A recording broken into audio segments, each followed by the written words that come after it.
dimuliakan Allah Subhanahu wa taala, kehidupan di dunia ini adalah kehidupan yang tidak lama. Kemarin yang agak jauh sana, kita ini belum ada, atau kita masih kanak-kanak untuk itu. Tetapi tanpa kita rasa, kita ini sudah tua.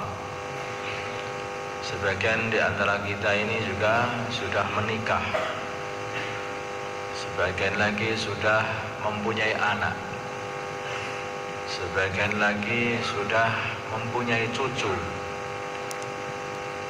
dan sebagian di antara kita juga sudah ada yang dipanggil oleh Allah Subhanahu wa taala berangkat ke akhirat. Ada di antara kita yang anaknya dipanggil lebih dahulu. Ada di antara kita yang saudaranya dipanggil lebih dahulu. Ada di antara kita yang teman satu sekolahnya juga sudah berangkat. Maka hadirin yang dimuliakan Allah Subhanahu wa taala, hakikatnya berangkatnya anak kita, berangkatnya orang tua kita, berangkatnya saudara kita, berangkatnya teman sebangku kita, semuanya ini adalah peringatan untuk kita ini, bahwa sesungguhnya kehidupan di dunia ini adalah kehidupan yang sebentar, mampir, kemudian berangkat lagi.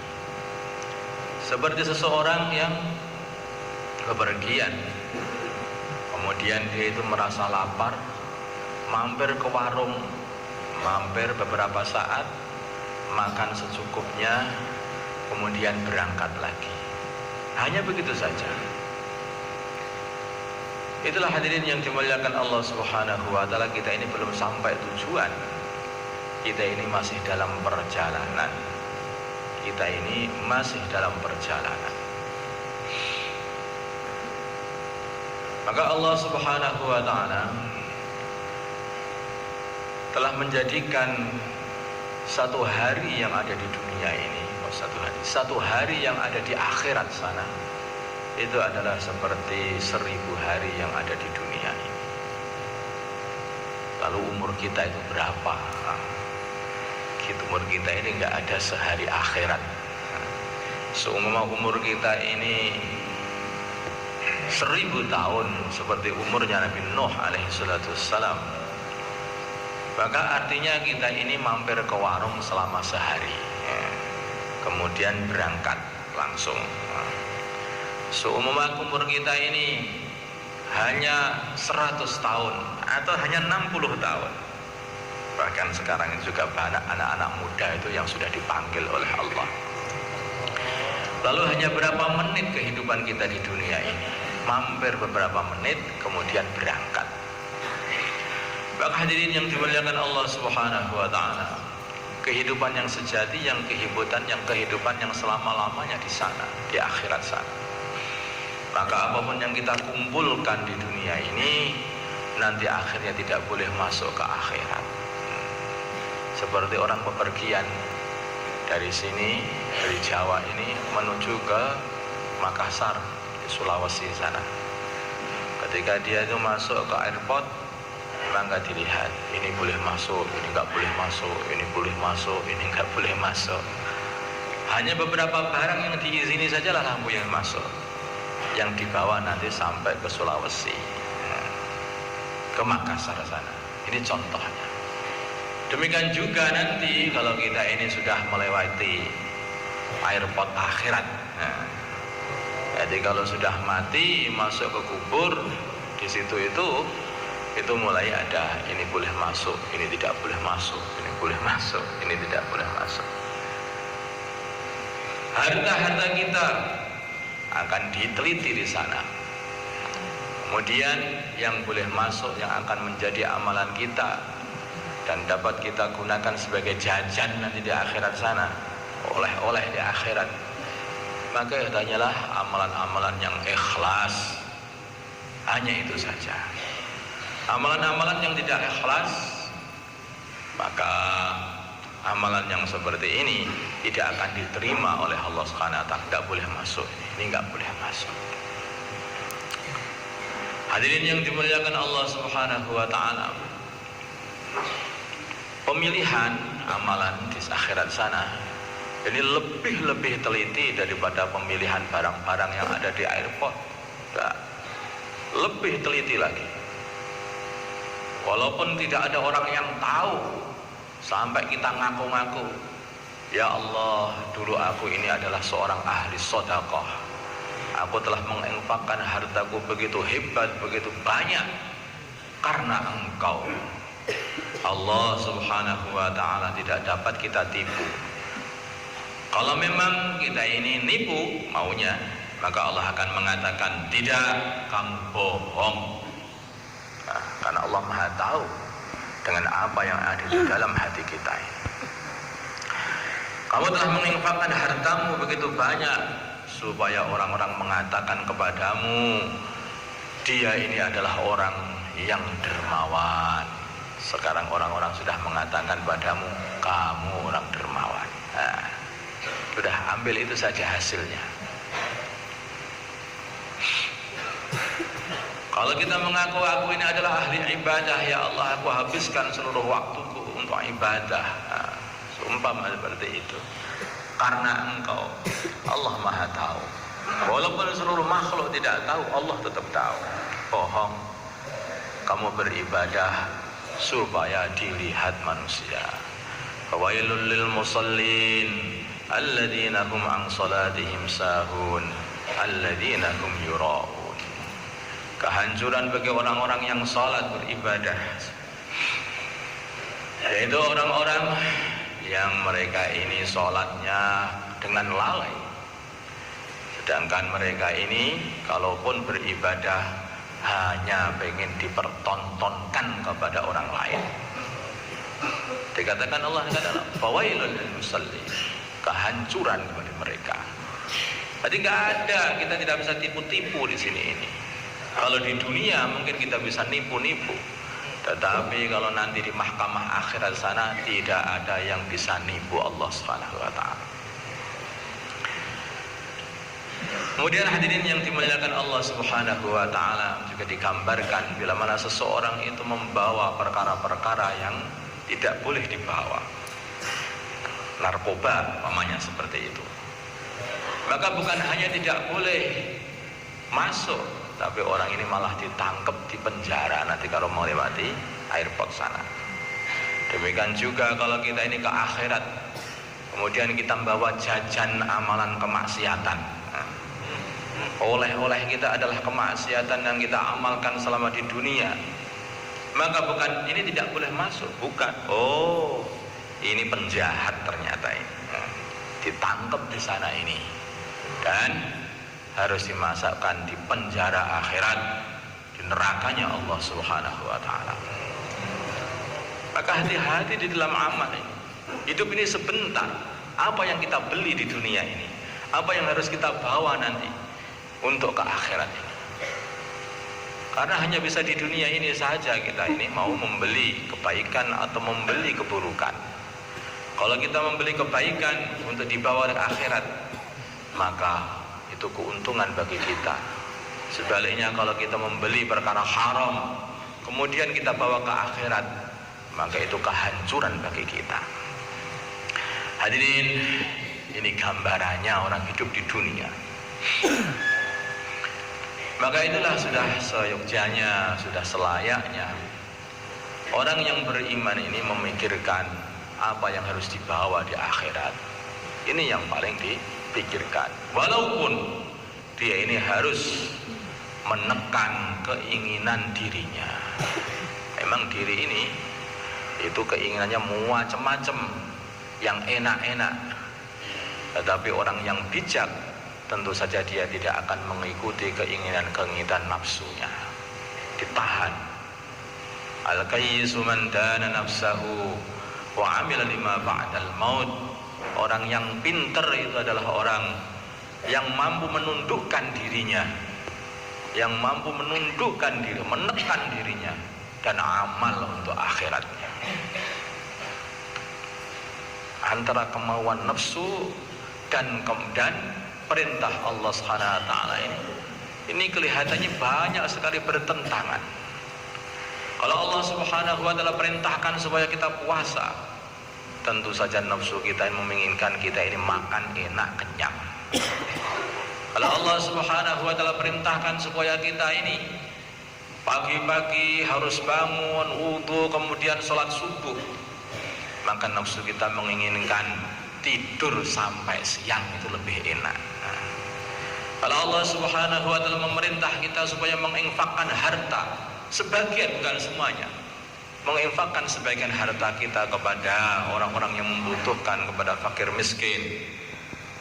Hadirin, nafsu kita akan memerintah diri kita ini, wong ini carinya itu susah-susah, masa dikasihkan orang lain.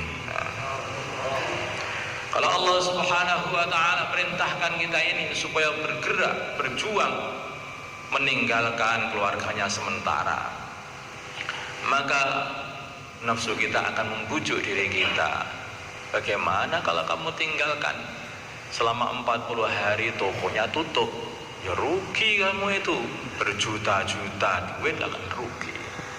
Selama 40 hari kamu nggak ke sawah, mesti mati itu sawahmu itu sebenarnya. Selama 40 hari kamu tinggalkan keluargamu, kamu kasih makan apa nanti? Selama ini, nafsu terus membujuk. Pokoknya di situ ada perintah Allah, nafsu selalu saja membujuk dari kebalikannya. Hadirin yang dimuliakan Allah Subhanahu wa taala, sama-sama capeknya, sama-sama meninggalkannya. Namanya orang sholat ini juga capek, ya. Tetapi kalau ini cocok dengan nafsu, maka nafsu akan menyemangatinya. Walaupun malam-malam jam 3 malam, seorang petani yang giat, dia akan bangun jam 3 malam atau jam 2 malam bahkan, untuk mencari air demi untuk sawahnya, lupa tahajud. Nah, hadirin, ini semangat. Nafsu memberi semangat juga. Cepat bangkit, cepat bergerak. Sana sawahmu kering kalau kamu tidak cepat-cepat ke sawah sana. Malam-malam dilihat itu sawahnya, sampai direwangi turu ning sawah. Direwangi turu ning sawah ngaten niku. Nafsu sampai subuh, begitu pagi itu dari sawah, sampai kadang-kadang, masya Allah, semoga Allah lindungi kita, lupa sholat subuh. Maka hadirin yang dimuliakan Allah Subhanahu wa taala, beginilah nafsu. Maka apapun, selalu kebaikan-kebaikan itu dengan yaitu menahan nafsu. Abdullah bin Umar beliau mengatakan, aku telah dapati seluruh kebaikan-kebaikan itu di dalam perkara yang tidak menyenangkan. Sedangkan keburukan-keburukan ini di dalam perkara-perkara yang rasanya menyenangkan. Masya Allah. Inna wajadna kullal khairi fil makarih, katanya. Kami dapati kebaikan-kebaikan itu dalam perkara yang tidak menyenangkan. Kenapa tidak senang? Nafsunya itu yang enggak senang. Nafsunya enggak senang. Tetapi kalau kita istiqomahkan, kemudian kita latih nafsu kita untuk menyenangi apa yang disenangi oleh Allah Subhanahu wa taala, untuk menyenangi apa yang mendatangkan ridhonya Allah Subhanahu wa taala. Oh, bisa juga nanti. Hadirin, ada seorang tabi'in namanya Sayyidina Sa'id bin Musayyib. Beliau ini adalah seorang alim yang ilmunya menyebar ke seluruh dunia. Beliau itu pengen merasakan kenikmatan di dalam sholat berjamaah di shaf awal. Beliau bercerita, aku ini sudah sholat berjamaah di shaf awal ini selama 40 tahun tidak pernah ketinggalan sama sekali. Dan aku mendapati diriku itu mujahadah habis-habisan. Nafsunya masih menolak terus, tidak mau diajak itu. Selama 20 tahun, kata beliau. Baru setelah 20 tahun aku merasakan nikmat sholat berjamaah di shaf awal itu. Begitu. Makanya kalau kita merasakan malas sholat jamaah, oh itu belum terlatih nafsunya. Kalau kita merasakan berzikir nggak kuat, nah itu belum terlatih.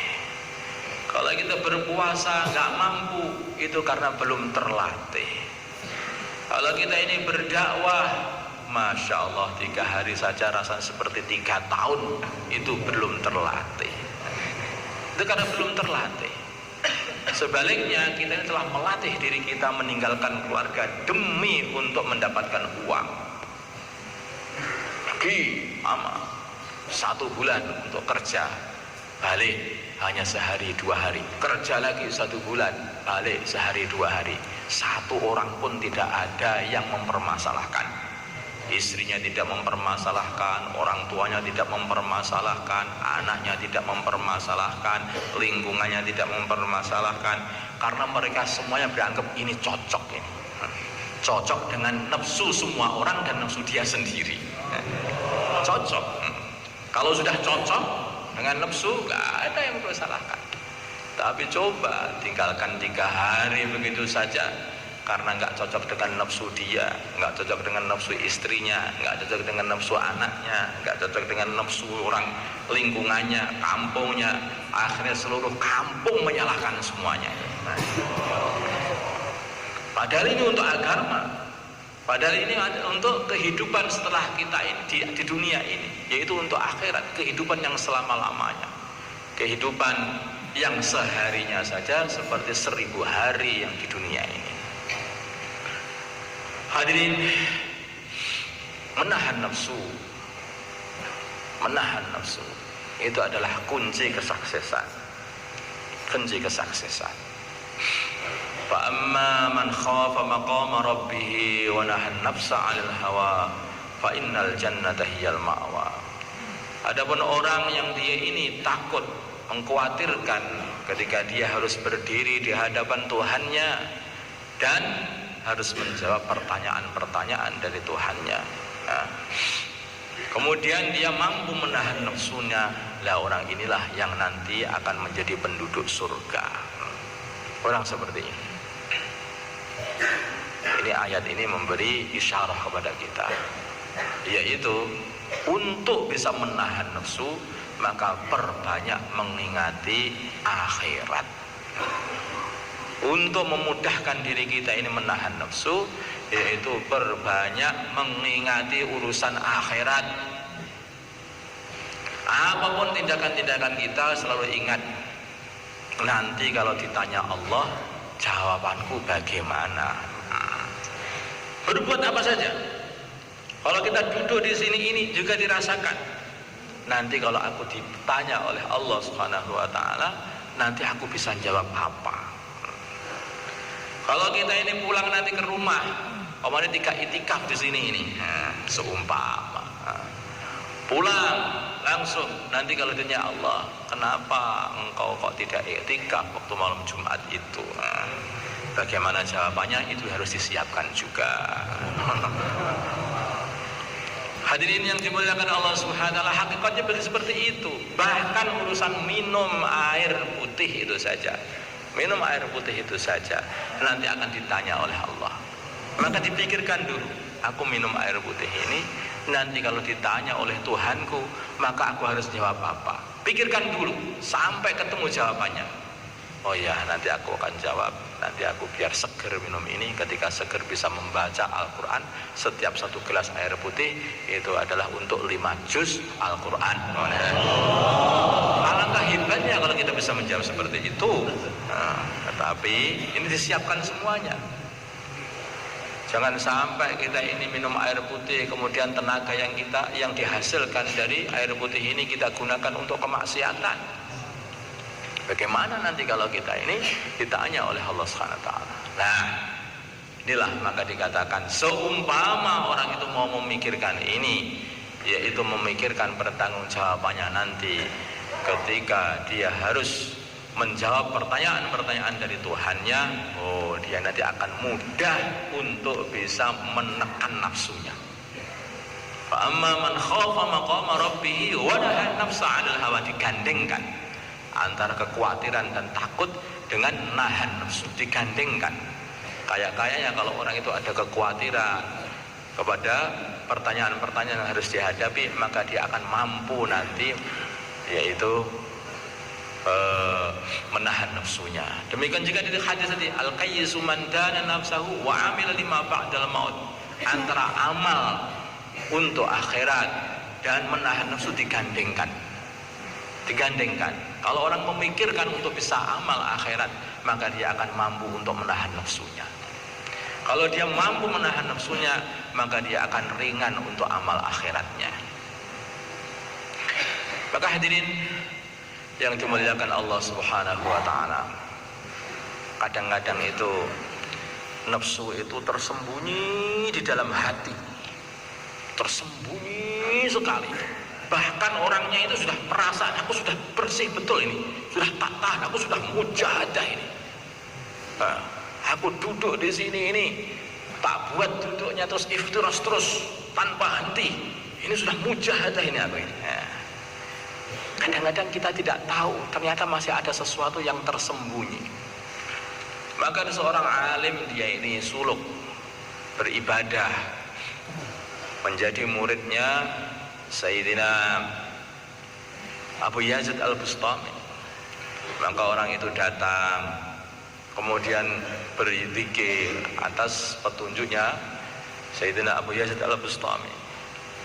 Maka ditunjukkan begini sudah diamalkan seluruh amalan sampai dia itu lama, dia sudah sampai setahun, 2 tahun, beberapa. Maka orang ini mengatakan, kok gak ada perubahan, gelap saja dalam hati itu, kenapa ini? Maka akhirnya orang ini datang kepada gurunya, Syekh Abu Yazid. Saya itu sudah zikir ikut Syekh, berkhidmat dengan Syekh lama, tetapi kok di hati itu belum ada perubahan, hanya gelap saja dalam hati ini, tidak ada keterangan sama sekali. Maka Syekh Abu Yazid mengatakan, oh wangan hatimu itu masih ada penyakitnya, dikurangan itu katanya itu. Loh, lah bagaimana saya harus mengobatinya? Ada obatnya itu, jamunya juga ada. Sayangnya jamunya itu pahit sekali, dan kamu tidak akan kuat kamu menahan pahitnya jamunya itu. Maka si alim tadi mengatakan, tidak, saya siap sepahit apapun jamunya itu, asal bisa mengobati penyakit hatiku ini, saya siap, kata dia. Maka hadirin yang dimuliakan Allah Subhanahu wa ta'ala, maka Syekh Abu Yazid mengatakan begini ya, kamu beli, kamu cari kaleng, kemudian kaleng itu kamu kasih tali dan kalungkanlah kaleng itu di lehermu, dan kamu beli kemiri dan kamu masukkan kemiri itu ke dalam kaleng. Kemudian pergilah ke pasar dan bilanglah kepada orang-orang yang di pasar, siapa yang mau menempeleng aku, maka aku kasih kemiri 1 gratis, katanya, nggak usah beli lagi. Hadirin yang dimuliakan Allah Subhanahu wa ta'ala, maka si alim ini mengatakan, subhanallah, lah wong saya kok terus disuruh begitu toh Syekh. Lah wong saya kok disuruh kayak begitu. Hadirin, maka Syekh Abu Yazid mengatakan, lah itulah penyakitnya. Kamu itu mengatakan subhanallah, maha suci Allah dari segala cacat, dari segala keburukan, cacat, dari segala yang tidak pantas bagi Allah Subhanahu wa ta'ala. Artinya seperti itu. Tetapi yang kamu ucapkan itu hakikatnya artinya adalah maha suci diriku dari segala perkara yang tidak pantas untukku. Jadi kamu itu bukan menyucikan Allah, kamu itu telah menyucikan dirimu sendiri. Maka hatimu gelap, tidak bisa terang selama-lamanya. Coba ini tingkatannya sudah tinggi Pak ini. Jadi untuk membersihkan hati, kita tidak tahu, ada kegelapan yang mendalam di dalam ini yang perasaan kita tidak ada. Aku ini sehat walafiat. Nah, seperti orang yang sedang sakit, tangannya utuh, ya, tangannya utuh, kakinya utuh, tubuhnya utuh, semua kepala utuh, wajahnya ganteng. Hadirin yang dimuliakan Allah Subhanahu wa taala, ternyata organ dalamnya keropos. Kita tidak tahu. Demikian juga penyakit hati itu seperti itu. Kelihatannya orang itu sudah baik amalannya, ternyata ini masih ada kekeroposan di dalamnya. Memang kadang-kadang belum muncul, tetapi suatu kali nanti semakin hari makin hari tampak itu penyakitnya. Seperti Barsis. Barsis ini kelihatannya seperti walinya Allah Subhanahu wa taala. Ahli ibadah, ahli zikir, ahli ini, ahli semua ya pokoknya. Murid-muridnya saja itu bisa terbang di udara. Hadirin yang dimuliakan Allah Subhanahu wa taala, ternyata Barsis ini mempunyai benih penyakit yang ada di dalam hatinya yang dia sendiri itu tidak terasa. Yang tidak terasa. Baru ketahuan ketika lama ternyata dia itu pengen, yaitu kekondangan, pengennya kondang, pengennya kemasyhuran, pengen kemasyhuran. Maka dia pengen ibadah yang tanpa ada hentinya biar masyhur, pengen ibadah yang tanpa makan biar kondang. Hadirin yang dimuliakan Allah Subhanahu wa taala, penyakitnya tambah menjadi sampai akhirnya itu mati dalam keadaan tidak beriman kepada Allah, menyembah setan. Ini persis. Makanya hati-hati. Inilah permasalahannya. Kenapa para sahabat radhiyallahu taala anhum mereka itu kebanyakan tidak pernah, mereka semuanya, bahkan kata Abdullah Ibnu Abi Mulaikah dikatakan bahwa aku ini bertemu dengan sahabat-sahabat. Semuanya sahabat-sahabat yang aku ketemu itu mereka selalu khawatir kalau ada penyakit di dalam hatinya. Tidak pernah merasa aman, khawatir terus mereka itu. Benar. Biasanya orang itu kalau khawatir akhirnya ngati-ngati. Seperti orang mengkhawatirkan kesehatan dirinya, tubuhnya yang zahir ini, maka dia hati-hati. Maka mau makan, ini makanan ini apa ini kandungannya? Dibaca. Oh, ternyata ada tulisannya monosodium glutamat. Oh, bahaya ini. Akhirnya nggak jadi makan. Dilihat lagi, apa ini? Oh, ini obat pengawet, nggak jadi makan. Dilihat lagi, pewarna, nggak jadi makan. Dilihat lagi, nggak jadi makan. Terus semua dibaca karena saking hati-hatinya. Dengan kehati-hatian inilah maka akhirnya dia itu akhirnya sehat tubuhnya. Sebaliknya kalau orang itu mengawur makannya, nggak peduli ini bahan-bahan yang berbahaya, dimakan, dilalap begitu saja, mendadak naudzubillah ada kanker di sana, kanker di sini, kanker di itu, innalillahi wa inna ilaihi raji'un. Nasallallahu alaihi. Hadirin yang dimuliakan Allah Subhanahu wa taala, demikian juga penyakit hati yang ghaib ini. Kalau kita ini hati-hati betul, nanti juga akan tidak masuk ke dalam hati. Kita akan aman. Maka hati-hati. Mau amal saja dilihat jujur. Bahan-bahannya apa ini amalan ini? Dilihat. Ketika ini aman, ya bismillah, diamalkan. Nah, kalau kita mau amal, dilihat dulu dalam hati. Ini karena Allah. Apa ini karena makhluk? Ini karena, oh sudah karena Allah. Karena takut nerakanya Allah, karena pengen surganya Allah juga boleh, yang seperti itu juga boleh. Maka akhirnya baru amal, diteliti betul seluruh amalannya itu. Hadirin yang dimuliakan Allah Subhanahu wa taala, maka dia pun akhirnya terbebas daripada penyakit hati. Ketika dia terbebas dari penyakit hati karena kehati-hatian dia tadi, maka akhirnya seluruh amalan-amalannya ini bermutu dan diterima oleh Allah Subhanahu wa taala. Itulah maka dikatakan bahwa satu sa' daripada sedekahnya para sahabat ini lebih, atau satu mud ini lebih hebat daripada, lebih disenangi oleh Allah SWT daripada sedekahnya orang setelah para sahabat. Karena apa? Karena saking hati-hatinya para sahabat.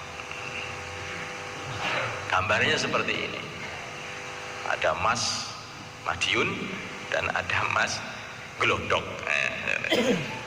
Kalau masuk emas Madiun diteliti, ini kandungan emasnya lebih banyak, sedangkan emas glodok atau emas barat kandungan emasnya lebih rendah, sehingga harganya berbeda. Demikian juga amalan seperti ini. Ketika amalan ini ikhlas betul, nanti nilainya itu lebih tinggi daripada amalan yang di bawahnya ada tingkat-tingkat. Hadirin yang dimuliakan Allah Subhanahu wa taala, ini yang harus kita pikirkan. Bukan hanya sekedar amal, tetapi amalan yang bermutu. Bukan hanya sekedar amal. Kalau kita amal tapi tidak memikirkan mutu daripada amalan kita ini, maka akhirnya kita tiwas capek. Banyak amal tapi tidak bermutu. Mungkin kita dakwah, ya sudah dakwah, keluar dakwah.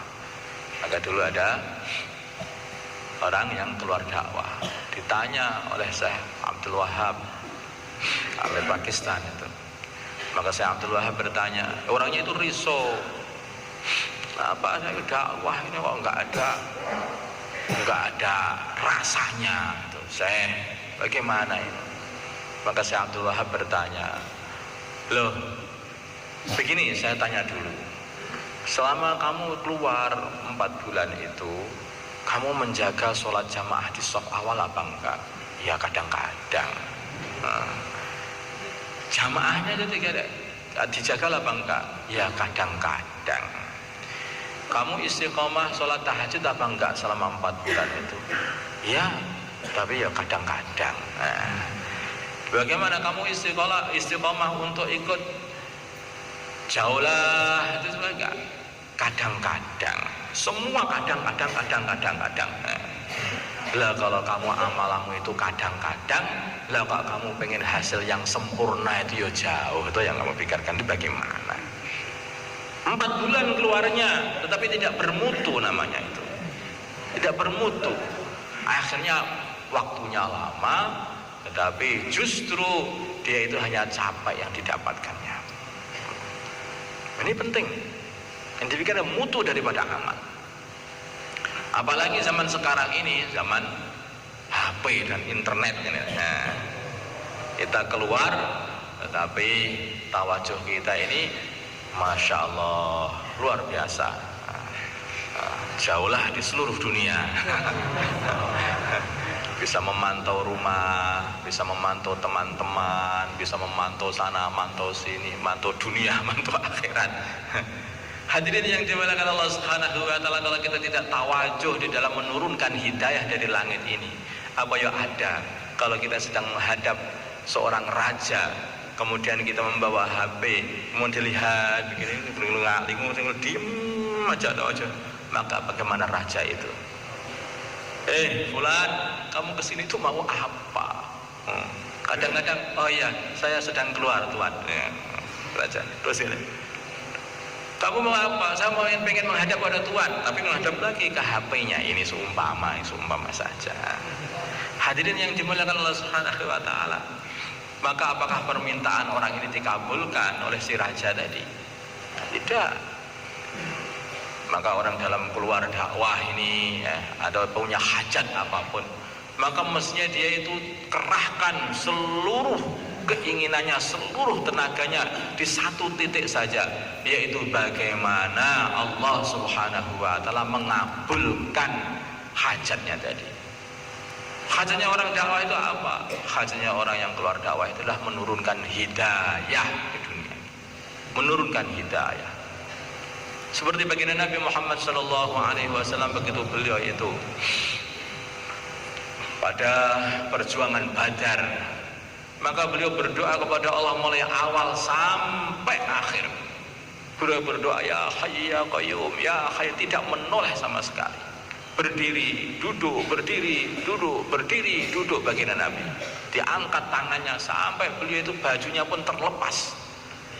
Saking betul-betul tawajuh supaya Allah Subhanahu wa taala kirimkan pertolongan. Bagaimana tidak? Ini orang 300 yang orang biasa saja, tidak ada persiapan untuk berkelahi, harus melawan 1000 lebih pasukan dengan senjata yang lengkap. Maka ya Allah, kalau Engkau hancurkan orang Islam yang jumlahnya tidak banyak ini, maka sudah tidak ada lagi orang yang menyembah-Mu ya Allah di bumi ini. Saking ngerengek sampai Abu Bakar radhiyallahu ta'ala yang bagian penjaga baginda Nabi ini, beliau berkata kepada ya Rasulullah, sudahlah, Allah mesti ngabulkan. Udah nggak diperhatikan, terus tawajuh satu.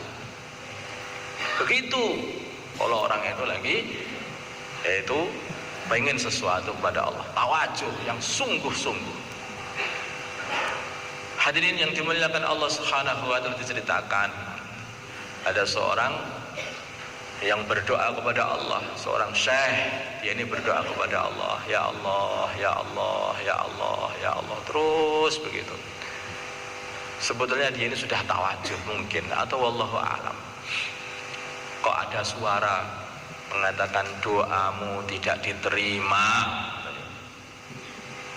Diam sebentar lagi, ya Allah, ya Allah, ya Allah, minta hajatnya supaya dikabulkan. Doamu tidak diterima, ada suara gitu. Sampai muridnya mengatakan, Syekh, sudah, nggak diterima, dah pergi saja, nggak diterima. Maka Syekhnya mengatakan, kalau aku doa kepada Allah terus nggak diterima, minta kepada Allah nggak dikasih, terus aku mau minta sama siapa lagi? Emangnya ada yang aku mintai selain Allah? Ya pol-polnya balik lagi minta sama Gusti Allah lagi. Nah sudah begitu aja. Akhirnya doa lagi, ya Allah, ya Allah, ya Allah, doamu diterima. Jadi harus mentok sampai habis betul. Sudah putus asa dari segala makhluk. Satu saja harapannya, yaitu pertolongan Allah Subhanahu wa ta'ala. Kalau sudah begini ya amma yujibul muttarra idza da'ah. Kalau orang itu dalam keadaan kepepet, merasa tidak ada yang bisa menolong kecuali Allah, tidak ada yang bisa diharapkan pertolongannya kecuali Allah, hanya minta kepada Allah Subhanahu wa ta'ala saja, mesti dikabulkan doa-doanya, mesti dikabulkan. Makanya kita keluar 3 hari, 40 hari, 4 bulan. Ini maksudnya untuk melatih diri kita ini tawajuh 100% kepada Allah Subhanahu wa ta'ala, supaya hajat kita, yaitu supaya umat ini disatukan kembali oleh Allah Subhanahu wa ta'ala, saling cinta mencintai, rukun, dan diturunkan hidayah sehingga bisa mengamalkan agama dengan sempurna. Itu hajat kita, pada diri kita, pada keluarga kita, pada lingkungan kita, pada kampung kita, pada seluruh alam ini. Maka hadirin yang dimuliakan Allah Subhanahu wa ta'ala, itulah hajat kita di dalam memperjuangkan agama. Kita harus sungguh-sungguh. Kalau kita tidak sungguh-sungguh, ya, kalau kita tidak sungguh-sungguh di dalam perjuangan ini, nanti akhirnya perjuangan ini hanya seperti mainan saja. Seperti anak kecil yang dia itu mainan, yaitu perjuangan, etok-etok berjuang, mainan dokter-dokteran, mainan pasar-pasaran, bukan pasar sungguhan tapi pasar-pasaran, bukan dokter sungguhan tapi dokter-dokteran, bukan ngajar sungguhan tapi sekolah-sekolahan, bukan sekolah sungguhan. Nanti takutnya kalau kita ini tidak sungguh-sungguh di dalam perjuangan ini hanya gara-gara bukan dakwah sungguhan, ini hanya dakwah-dakwahan. Gimana ini ya? Hasilnya apa? Ya hasilnya ya seperti itu, piknik, hanya piknik itu aja. Hadirin yang dimuliakan Allah Subhanahu wa ta'ala, karena inilah maka namanya manusia itu selalu ada tahapannya, bertahap, sedikit meningkat, sedikit meningkat, sedikit meningkat. Maka bagaimana kita ini bisa kita ulang lagi, seperti orang membaca Al-Quran. Alhamdulillahirabbil alamin, masih kurang pas. Alhamdulillahirabbil alamin, kurang pas. Alhamdulillah, terus diulang-ulang sampai bacaan itu benar, sampai baca benar. Ini di dalam membaca Al-Quran. Di dalam sholat juga begitu. Allahu Akbar, madep, nah, diulang lagi, sholat lagi. Ini biar tambah khusyuk. Allahu Akbar, dipaskan betul hatinya, dipaskan. Nah, Allahu Akbar, rasakan seperti itu. Puasa juga seperti itu. Ketika kita puasa pertama kali, alhamdulillah sudah bisa puasa. Tapi kemarin ada 3 orang yang aku gonjing, aduh buyar semuanya ini puasa, nggak sempurna ini, seperti ini. Akhirnya puasa lagi, diusaha lagi yang tanpa gonjing manusia. Usaha lagi, kurang, tinggal 1 orang yang digonjing. Puasa lagi, tambahin lagi. Akhirnya jadi sempurna, sedikit demi sedikit bersempurna. Lah kita ini mungkin sudah pernah keluar 4 bulan, keluar 40 hari, keluar 3 hari, tetapi ini belum sempurna kelihatannya. Siapa yang merasa sempurna, ya justru belum sempurna itu. Hadirin, maka perlu kita ulang lagi 3 harinya, kita ulang lagi 40 harinya, kita ulang lagi 4 bulannya. Insya Allah bagi sampai 40 hari yang istimewa, 4 bulan yang istimewa, keluar setahun yang istimewa, keluar 3 hari yang sangat istimewa. Nah, berusaha lagi, diulang lagi sampai sempurna. Insya Allah Pak, namanya orang latihan ya seperti itu. Maka siapa yang pengen mengulang keluarnya 4 bulan dalam negeri ataupun luar negeri, silahkan. Monggo Pak, bismillah. Silahkan, monggo. Yang sudah pernah ke India silahkan ke negeri.